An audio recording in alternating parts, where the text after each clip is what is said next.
एक बार एक युवक गौतम बुद्ध के पास आया और गौतम बुद्ध से बोला कि हे बुद्ध, मेरे मन में इतने गंदे विचार क्यों आते हैं। मैं नहीं चाहता कि मेरे मन में गंदे विचार आए, पर मेरे मन में हमेशा काम वासना के विचार चलते रहते हैं और मैं इनके बारे में सोच सोचकर बहुत परेशान हूं। मेरी ऊर्जा और समय यह सब सोचने में ही नष्ट हो जाती है और इन सब के विचारों की वजह से मैं कभी भी शांत नहीं रह पाता और मैं हमेशा ही स्त्रियों को देखकर मोहित हो जाता हूं। इन विचारों को अपने आप को रोक ही नहीं पाता। बुद्ध मुस्कुराए और उन्होंने उस युवक से पूछा, क्या तुम्हें पता है यह काम वासना होती क्या है? फिर लड़के ने उत्तर दिया और कहा, बुद्ध, मैं यह तो नहीं जानता कि काम वासना होती क्या है, पर हां, यह जो भी है बहुत बुरी चीज है। फिर बुद्ध ने उस युवक से कहा कि सबसे पहले तो तुम्हें यह समझना है कि प्राकृतिक रूप से जो भी चीज हमारे अंदर है वह बुरी नहीं है। हमारे जीवन में उसकी कुछ ना कुछ जरूरत है। वासना कोई बुरी बात नहीं है।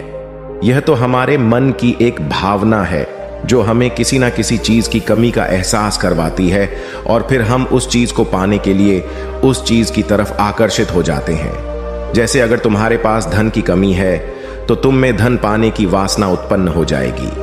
तो वासना कुछ और नहीं, बस एक प्रकार की कमी है जो कि एक प्रकार की जरूरत का एहसास है। और जब यह जरूरत शारीरिक हो तो हम इसे काम वासना का नाम देते हैं।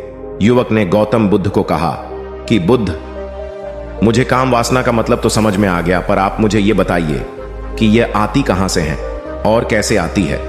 गौतम बुद्ध ने कहा कि काम वासना कहीं से आती नहीं है, यह तो हमारे अंदर ही होती है और इसका होना तो जरूरी भी है, तभी तो मानव जाति का विस्तार होगा। युवक ने कहा, जब यह हमारे अंदर ही है और जरूरी भी है तो फिर लोग इसे गलत क्यों बोलते हैं? बुद्ध ने कहा कि यही तो समस्या है। लोगों ने काम वासना को गलत तरीके से सोच लिया है। इसे छिपाने की, दबाने की कोशिश करते हैं। काम वासना गलत नहीं है, बल्कि काम वासना का गलत तरीके से प्रयोग करना गलत बात है। लोग जिससे प्रेम करते हैं बस उसी के लिए जीने लग जाते हैं, उसे पाना ही अपना लक्ष्य बना लेते हैं और उसी के बारे में हमेशा सोचते रहते हैं, पर यह सब गलत है। बुद्ध ने युवक से कहा, क्या तुम्हें पता है जानवरों में भी काम वासना होती है? युवक ने उत्तर दिया, हां बुद्ध, जानवरों में भी काम वासना होती है, क्योंकि जानवर भी तो आखिर अपनी पीढ़ी को आगे बढ़ाएंगे। बुद्ध ने कहा, तो फिर हम जानवरों की काम वासना को गलत क्यों नहीं कहते? युवक ने कहा, मुझे नहीं पता महात्मा, आप ही मुझे बताइए। गौतम बुद्ध ने कहा कि जानवर अपनी काम वासना का प्रयोग आनंद प्राप्ति के लिए नहीं करते, वह तो सिर्फ संतान उत्पन्न करने के लिए ही काम वासना का उपयोग करते हैं। जानवरों को प्रकृति ने इतनी समझ नहीं दी कि वह काम वासना को अपने सुख का आधार बना सके, जबकि मनुष्य अपनी समझ के बलबूते पर प्रकृति में पाई जाने वाली प्रत्येक वस्तु को अपने सुख के लिए प्रयोग करता है। हम इंसानों ने ही काम वासना को अपने सुख का साधन बना लिया है, जबकि प्रकृति ने तो हमें अपने वंश को आगे बढ़ाने के लिए दिया था, लेकिन इंसानों ने इसे अपने जीवन का परम लक्ष्य बना रखा है और इस तरह से काम वासना का भी लगाम हो जाना गलत है। युवक ने पूछा, महात्मा जी, ये काम वासना हम पर हावी क्यों होती है? तब गौतम बुद्ध ने कहा कि सुनो, अब जो मैं तुम्हें बताऊंगा उसे तुम ध्यानपूर्वक सुनना। काम वासना का सारा खेल तुम्हें समझ आ जाएगा, तुम्हें तुम्हारे सारे सवालों का जवाब मिल जाएगा। बस तुम्हें ध्यान से सुनकर समझना है।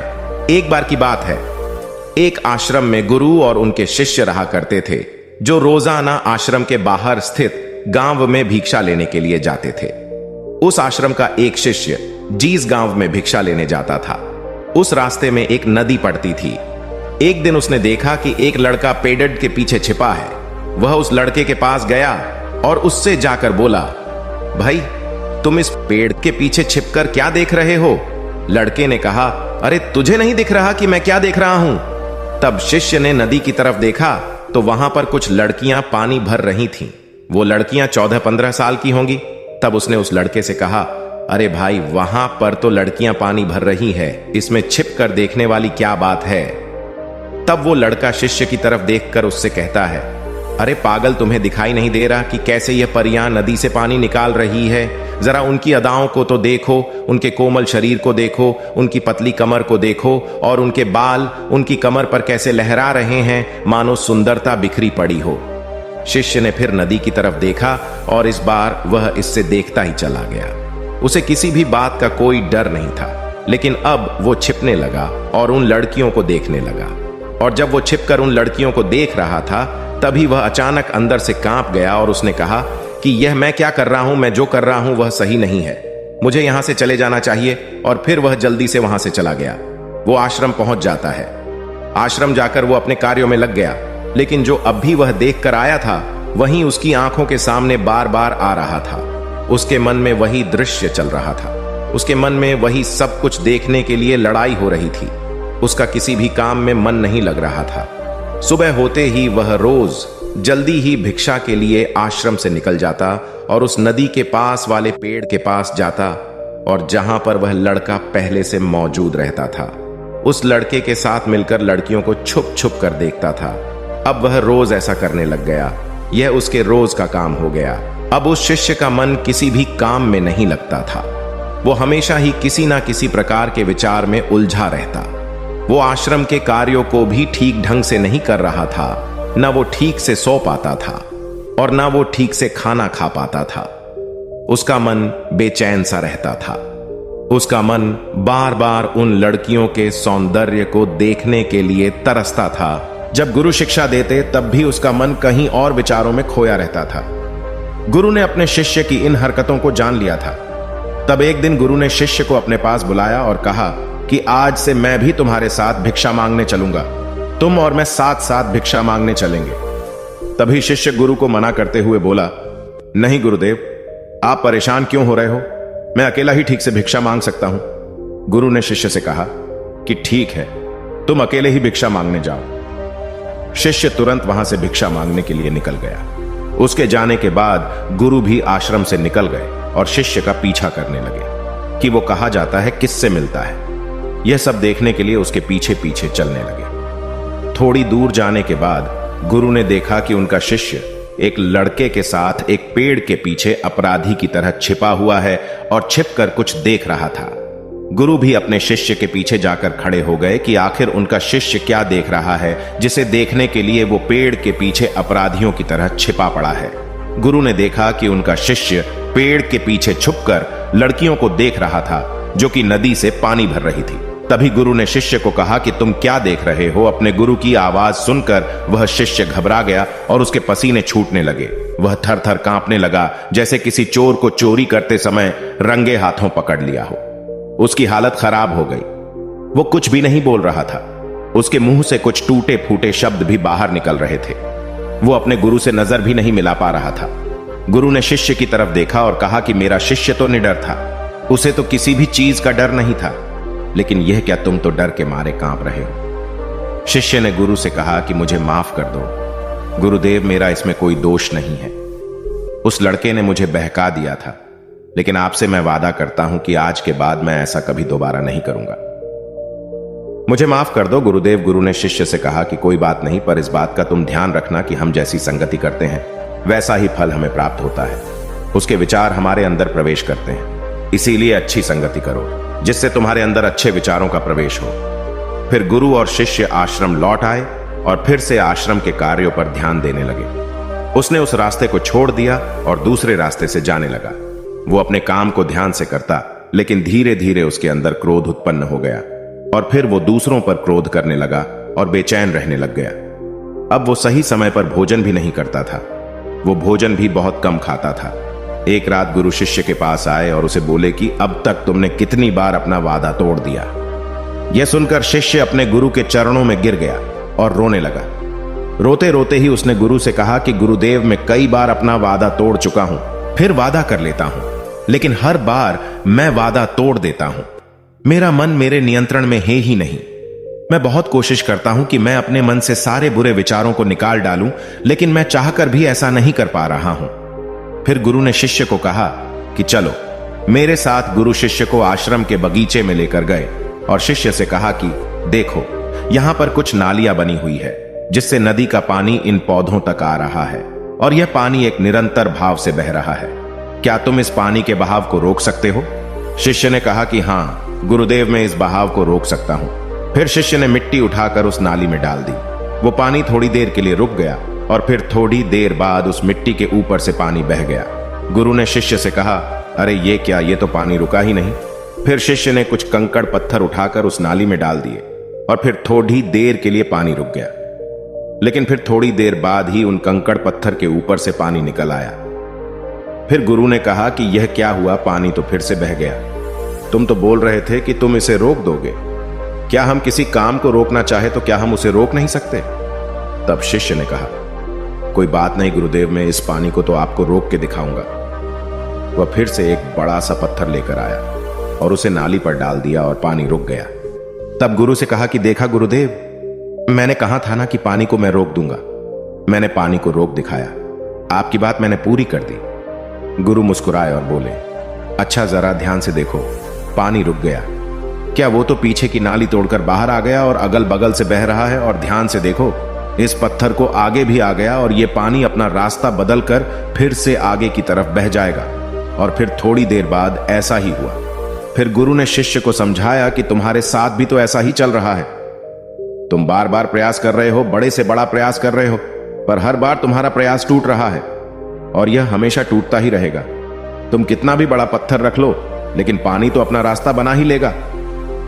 यह सब देखकर गुरु से कहा कि हे गुरुदेव, क्या कोई तरीका नहीं है जिससे मैं गंदे विचारों से बाहर निकल सकूं और यह मेरे मन में आए ही नहीं? गुरु शिष्य को एक नदी के पास ले गए जहां से उस बगीचे में पानी आ रहा था। गुरु ने शिष्य से कहा, वो पानी इसी नदी से जा रहा है। अगर हम यहीं से उस रास्ते को बंद कर दें जहां से पानी बगीचे में जा रहा है, अब क्या हम पानी को रोक नहीं सकते? शिष्य ने कहा कि हां गुरुदेव, अवश्य ऐसा हो सकता है। मैं इस पानी को यहीं से बंद कर देता हूं, तब आगे की नाली में पानी जाएगा ही नहीं और फिर बगीचे में पानी जाएगा ही नहीं।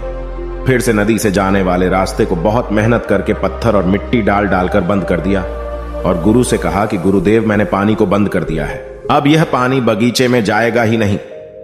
तब गुरु ने कहा कि अगर पानी बगीचे में नहीं जाएगा तो पेड़ पौधों को पानी कहां से मिलेगा?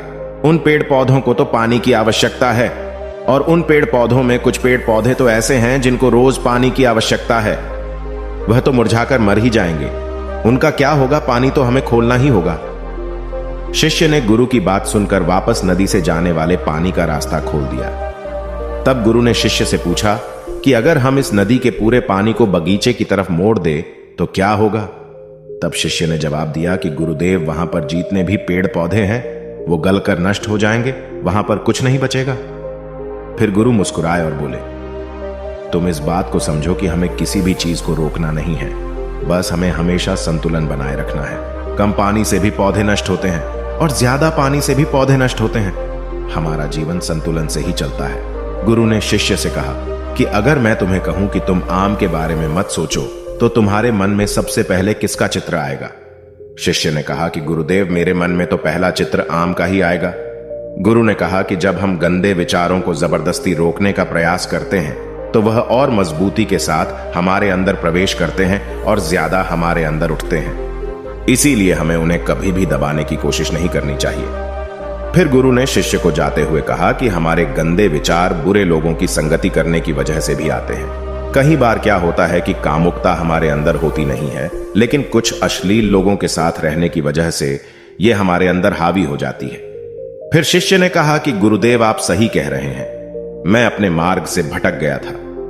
फिर वो शिष्य उस रात बहुत ही चैन की नींद सोया। सुबह अपने कार्यों को पूरे मन से किया और फिर सुबह वो भिक्षा लेने के लिए उसी रास्ते से गया जहां वह लड़का आज भी पेड़ के पीछे छुपकर उन लड़कियों को देख रहा था। वो शिष्य नदी पर गया जहां वह लड़कियां पानी भर रही थीं। उसने उन लड़कियों से पानी मांगा। उन लड़कियों में से एक लड़की ने उसे पानी पिलाया और उस सन्यासी शिष्य के चरण छुए। शिष्य ने उसे आशीर्वाद दिया कि तुम्हारा कल्याण हो। उसका मन सकारात्मक ऊर्जा से भर गया। उसके चेहरे पर मुस्कान आ गई थी, जैसे कि उसे कुछ खोया हुआ वापस मिल गया हो। वह वापस अपने रास्ते से जाने लगा। तभी पीछे से वह लड़का आ गया जो पेड़ के पीछे छुपा हुआ था। वह शिष्य के पास आया और बोला कि क्या बात है, आज तो तुमने नजदीक से दर्शन कर लिए, तुम तो मुझसे भी आगे निकले। तब शिष्य ने कहा कि हम हमेशा दूसरे के दर्शन करने में ही व्यस्त रहते हैं, अपने दर्शन कर ही नहीं पाते।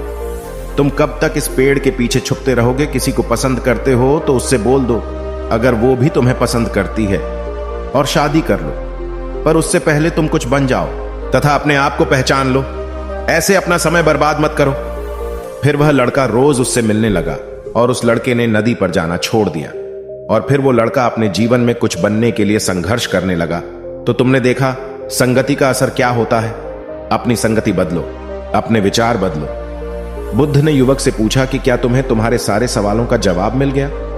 तब युवक ने कहा कि हां महात्मा जी, आपका बहुत बहुत धन्यवाद। तब गौतम बुद्ध ने युवक से कहा कि जब तुम्हारे मन में गंदे विचार आए तब आप अपने आप को दोषी मत मानो। यह शरीर है और यह सब इसमें हजारों वर्षों से सीखा है।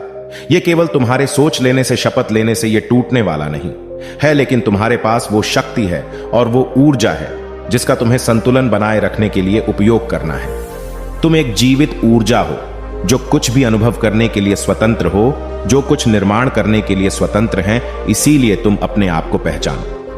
दोस्तों, आपको यह कहानी कैसी लगी हमें कमेंट करके जरूर बताना, और ऐसी ही और कहानियों के लिए सब्सक्राइब का बटन जरूर से दबा देना।